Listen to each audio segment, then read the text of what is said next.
And we're live. Welcome to Corner Class 32. And in this corner class, we are going to discuss, guys, taking you behind the curtain today. We're going to show you how we made six figures in 6 months. So if you're interested in making six figures, we're in Tampa. That's more than what most people make the median income in Tampa for the year. And we did it in 6 months. So if you're interested in learning how to make that six figures in 6 months, stick around. This show is for you.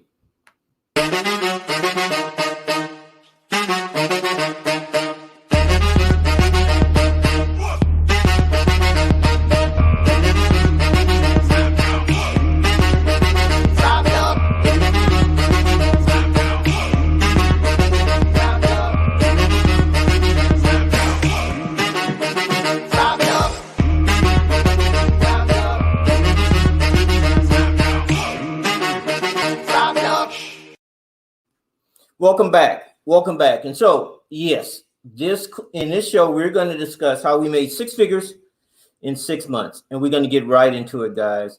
But first, before we get into the show, if you like the content of the show, and no matter what format that you're looking at, whether it's Facebook, whether it's Instagram, whether it's YouTube, go ahead and like and subscribe to our channel. Follow if you're on one of the other mediums, so that we can continue to generate this type of content where you can actually change your lifestyle, where you can actually make money from real estate.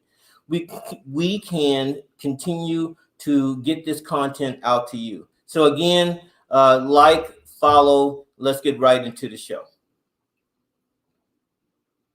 Now, six figures to six-figure income. 6 steps to six-figure income. That's how we are going to be talking about today. That is how we, over the summer, over 6 months, generated 6 figures using the techniques that we have discussed right here in this corner class. So I'm going to distill those techniques into 6 steps, 6 objectives that you must meet to have the best chance of making that 6 figures in a very, very short amount of time. 6 steps to 6-figure income. Step number 1, location. That is number 1 for a reason. You got to buy in a location where you can ultimately renovate and sell and not overprice the market in that location. Give an example. If you are buying in one of the subdivisions, let's say it's a master plan subdivision, and you intend to sell for your property, the property that you renovate for well over the median income for that subdivision, that's the wrong location for you. Okay. So if your median income in a subdivision is $300,000, and you want to sell, and there's been no homes that have sold in the last 6 months in that subdivision to the year that was much more than 300,000, 340, somewhere around there, and you're trying to sell a home renovated at 400, 500,000, that is not the right location for you. So location is primary. Another thing that you want to look at is if you buy in a location that is where you cannot sell the property. So let's say that you are buying in the hood, the deep hood. Now, I don't mind in purchasing properties in an emerging market. That's different than, you got to bring your knife, your gun, and a bulletproof vest to view the home. Those are two different situations. So emerging market, good. Okay.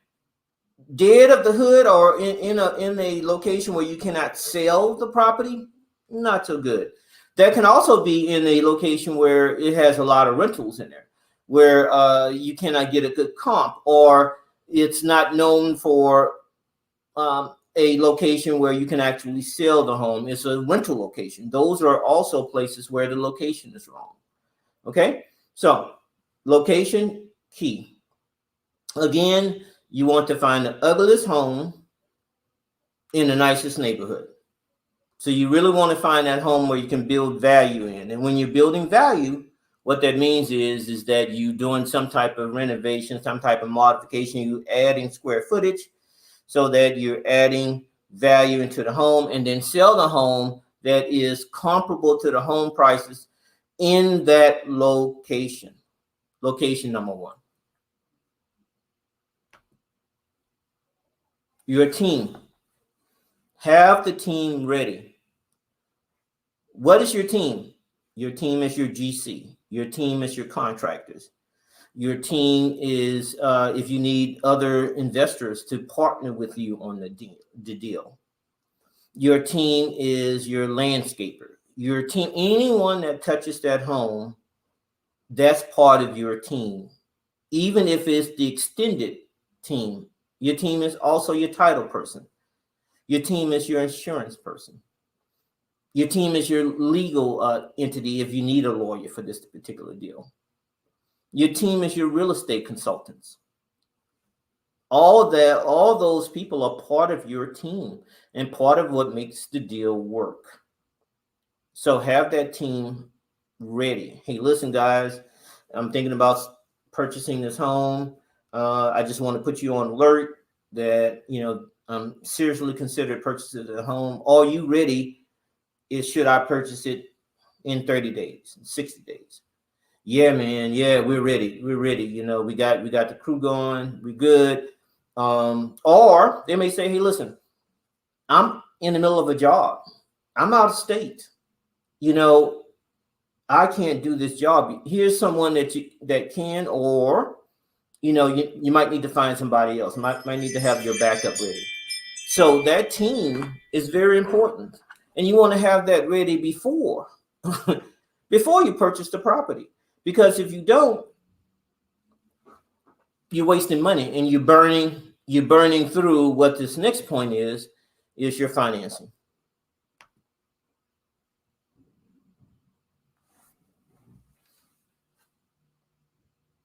Use other people's money.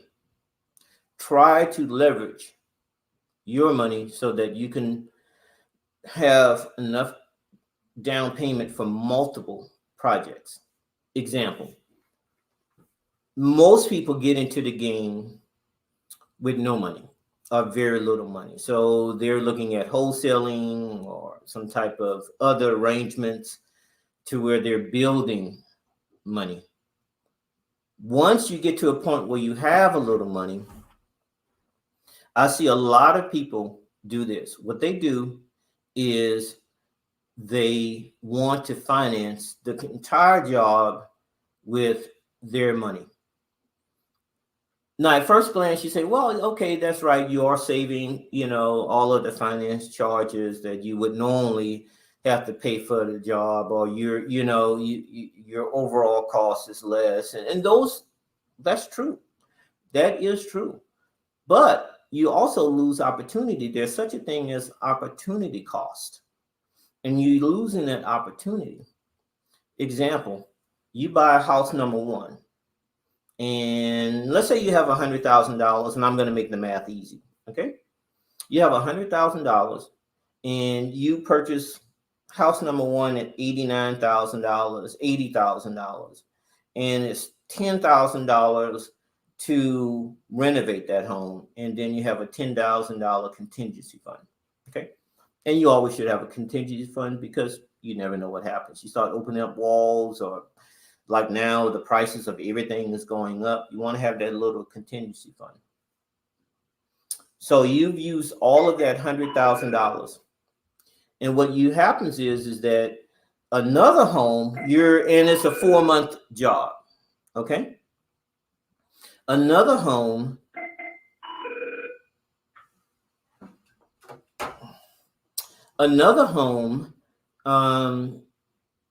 Someone, your boy calls you up and say, hey, David, look, I got this another home, this deal that is super, super hot.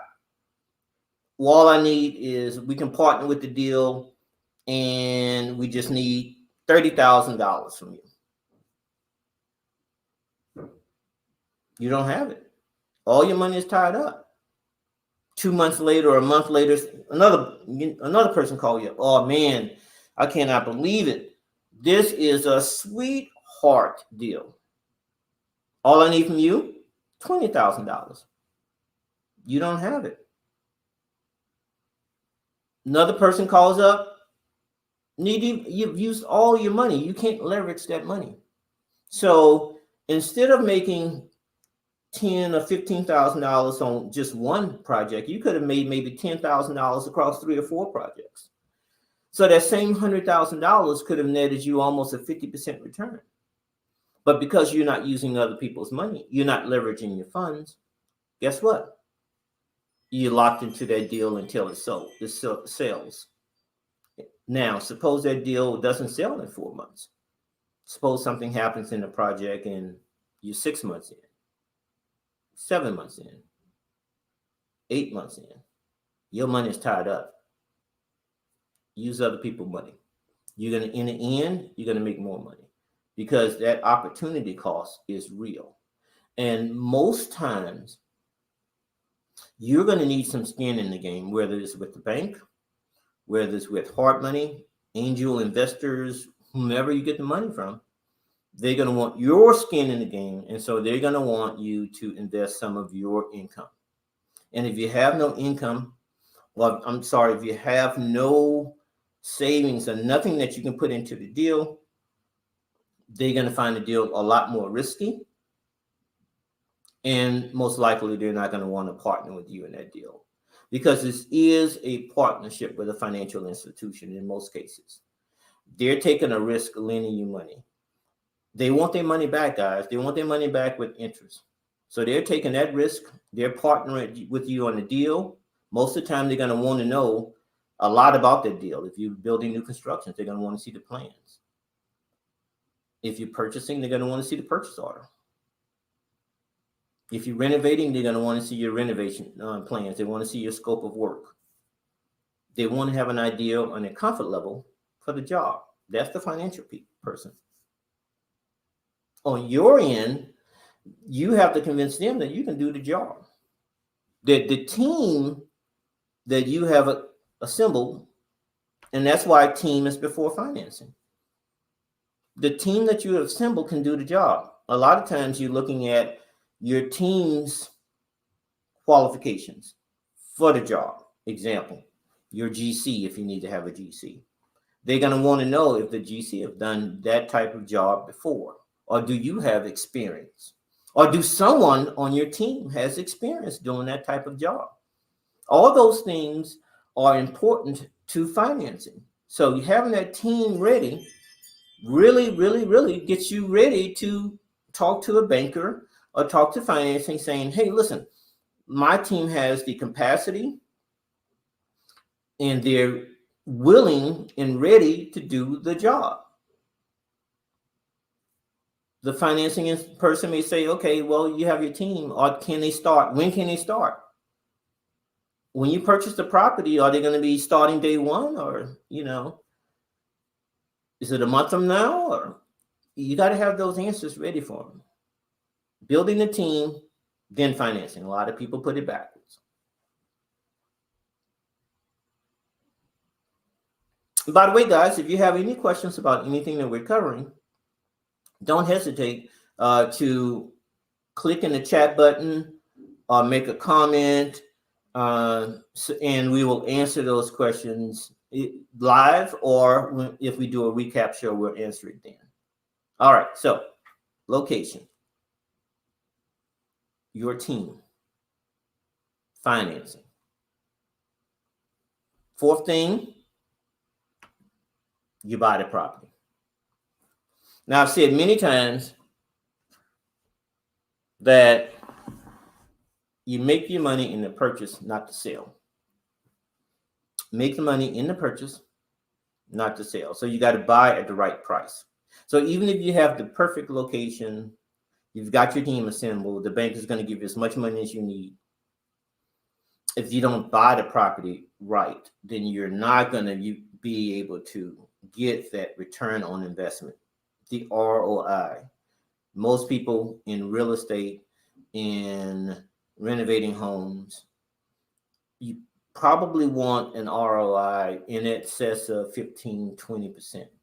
Somewhere around there, you have a lot of meat on the bone. And if you don't purchase right, then now you're going to have to try to get that on the sale of the home. And as I stated in number one, location, the property cannot be sold, or you will have difficulty selling the property over a certain value for that location.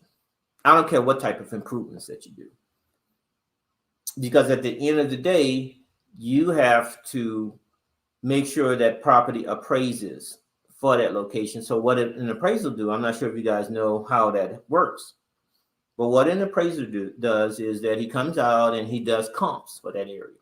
Usually it's in a quarter of a mile, half a mile. It's usually similar to the home that's just the subject property home, your home. So what they do is they say, okay, you have a 3-bedroom, 2-bath home, and I'm going to look at within a half a mile radius, 3 bedrooms, 2-bath homes that are similar construction. If you have a wood frame home, they're going to try to compare wood frame homes. If you have a concrete block home, they're going to try to compare your home, the subject property, to concrete block homes. Same age, that type of thing. If you have, and the same amenities. If you have no pool, then they will probably try to find homes without a pool.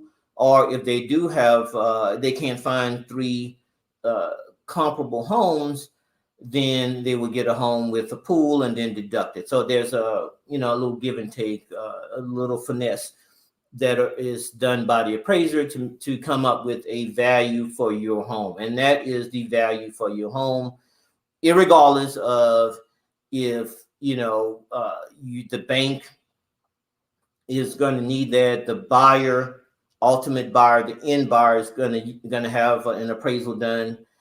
You probably want to have a really, really, really good idea of what that home can sell for before you purchase the home. So you want to have a good idea of what the home will sell for.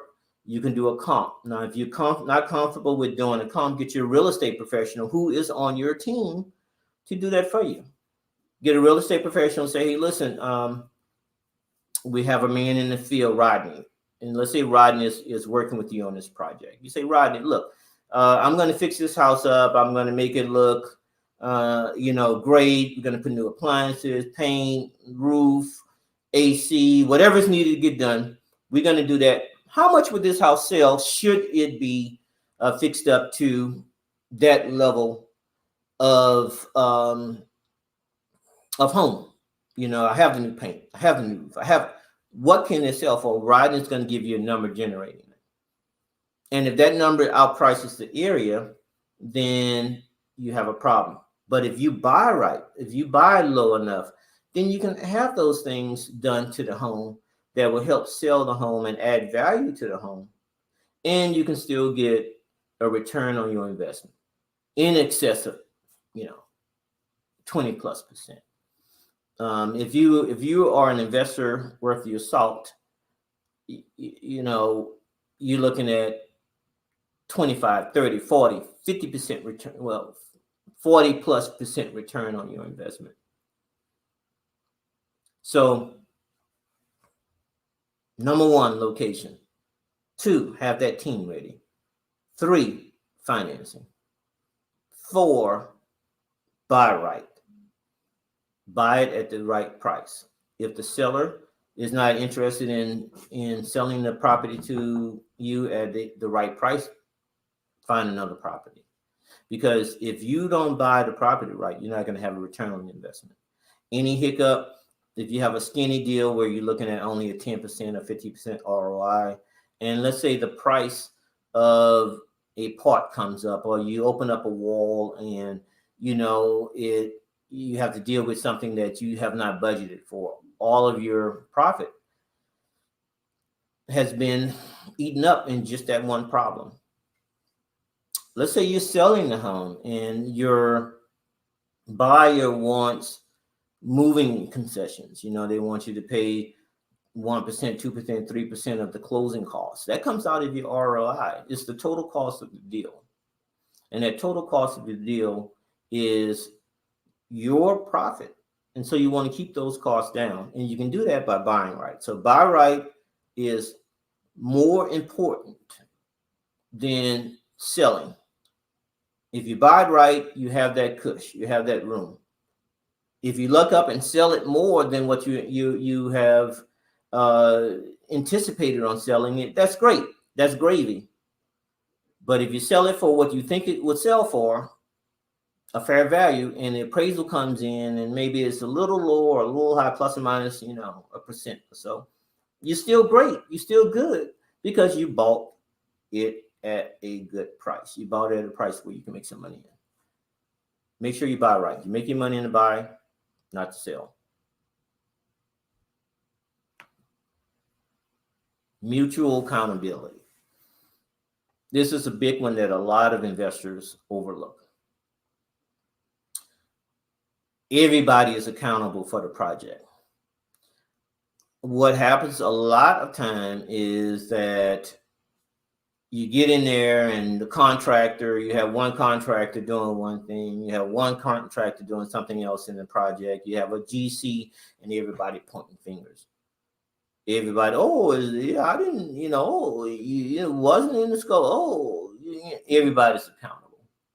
And that is the biggest thing, because your team should be focused on fixing or doing the project, not just their little, piece, or if they're not directly responsible for a project, part of a project, then they wash their hands of it. It should be a team approach, and that's what you want to build to. So you may have to go through some members to get to that team approach. We just finished a job that is going to be a case study, and we had one contractor, it's not my job.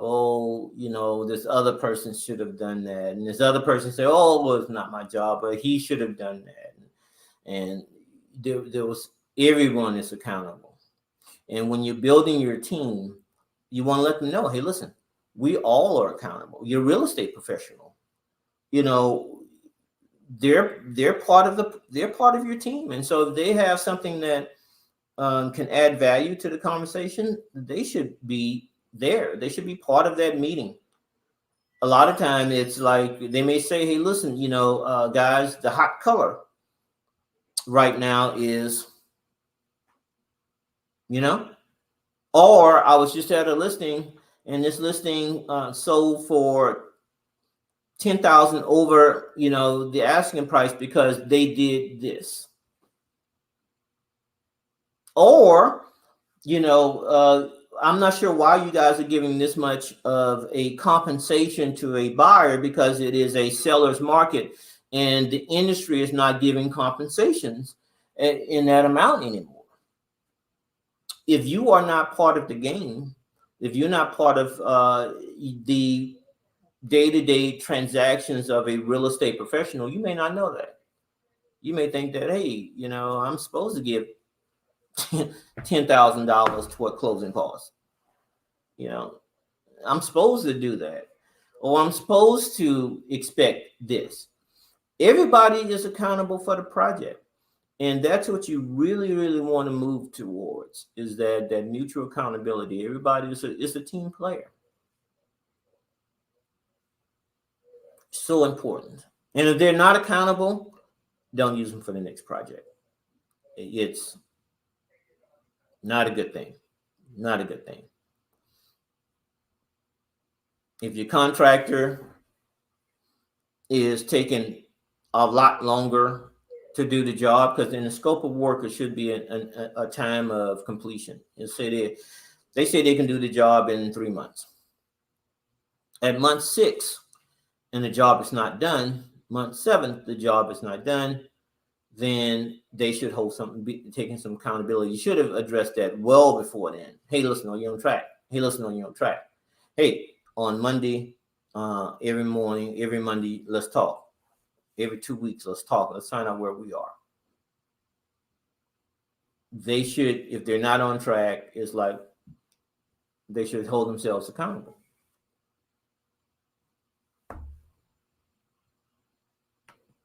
Win, or no deal. A lot of people overlook this. It has to be a win deal.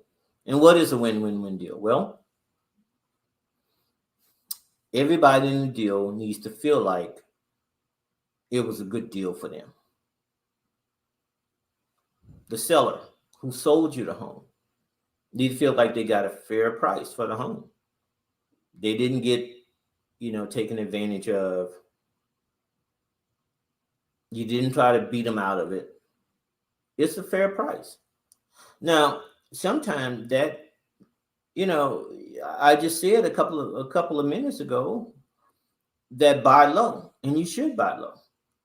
But you should buy low and still make it a fair price to the seller. Example. Last year, maybe about a year and a half ago, I bought a home from a seller that she wanted to move to an assisted living facility. She had no money, and the only asset she had was her home. And the home was in was in real bad condition. But she needed X amount for the move. Now, I did my comps, I did my due diligence, and I knew that if we fixed it up and renovated it to a certain level, when we did when we sold the property will generate a reasonable return on investment. Now, I could have beat her down for a little bit more. I could have, really talked about, well, look at the house in this value. It doesn't have this, it doesn't have that. And for that reason, I'm going to give you, an amount that will not allow you to move to that assisted living facility. Let's say she needed X amount and I was going to give her $10,000 less than that. Okay. It wasn't a win for her. Now that $10,000 would still be well within, if I gave her that $10,000, it still would be well within what is fair for a return on investment. So why not make it a win for her? And that's what I did. I could have gotten the home for less, but it wouldn't have been a win for her. It wouldn't have been a win for the seller. So the seller has to win. The buyer has to win. The buyer is your ultimate end buyer. Or even if you're wholesaling, it would be the wholesaler that you're selling to. It has to be a fair deal for them. If you're trying to sell a home in an area that is too high for the area, then one, it probably wouldn't appraise. But even if it did appraise, then your buyer would have some reservations, or they feel like it's not a win for them. So when in our deals, don't try to be greedy. Just, have a fair deal for both parties. You bought the price right. You sell it at a fair price. Everybody wins. The last win is the professionals that's in the deal. There are ways where you can adjust the other professional income. Make it a win for them. If you are trying to, at the last minute, finagle or finesse or some extra type of money out of that other professional, which a lot of people do, unfortunately, in this field, that's not a win for that profession. They need to feel like that they was respected, they were not taken advantage of. A lot of times in my deals, they call me up and say, "Hey, David, look, you got anything else?" I got somebody else. All right, could you partner with me on this deal? You was fair before. I feel like I won. I feel like it was a great deal for all parties involved. Hey, let's do some business together in the future. That is win, win, win, or no deal. If you are one party in the deal feel it taken advantage of, I'm talking about extreme. Really look at that deal. Is it something that you want to be part of? Is it something that maybe it's better to move along. Maybe it's better not to sell the property to that person. Maybe it's better to sell the property to someone else. And that can go the other side. A lot of times these agents on the other part of the deal, they enter into the contract with an as-is contract. An as-is contract is just like the name implies. You're buying the property as is on the time that you have visited a property, whether you did an open house or you did a private showing. You're buying the property as is with the right to inspect. You can inspect the property that is you want to buy, but you're buying the property as is. What happens is that they inspect the property and come back with this laundry list of things that they want you to do. Well, there's another contract that is not an as-is contract that you should have used if you wanted to have repairs done. And the contract is not as strong for the buyer. So what a lot of people do is they do the as is and come back with these crazy demands. That's not a win for me. That's not a win for the investor. So it works both ways. All parties in the deal should feel like that they won. It was a fair deal for all parties. And when you have those fair deals for all parties, you have a win-win-win deal. If you don't, and if it's extreme, consider not doing the deal.